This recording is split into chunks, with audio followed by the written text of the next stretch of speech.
Les festes de Sant Vicent de Llíria han començat de manera oficial amb un innovador pregó que ha donat inici a les celebracions de 6 segles d'una devoció, que commemoren el 600 aniversari de la mort de Sant Vicent Ferrer. Jo crec, i ho dic amb molt d'orgull, que la ciutat de Llíria és referent valencià al Sant Vicent Ferrer.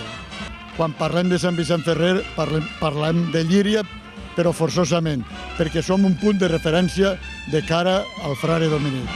La llum, el color i la pirotècnia han sigut els protagonistes de la gala del pregó,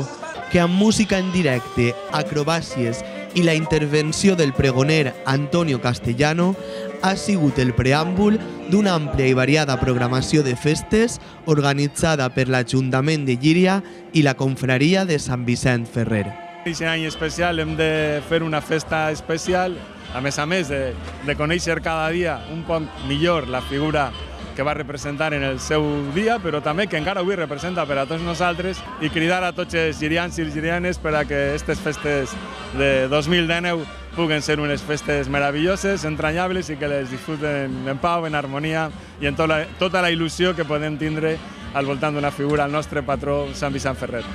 Durant els pròxims dies, Llíria viurà intensament les festes en honor a Sant Vicent, unes de les més arrelades i multitudinàries del municipi.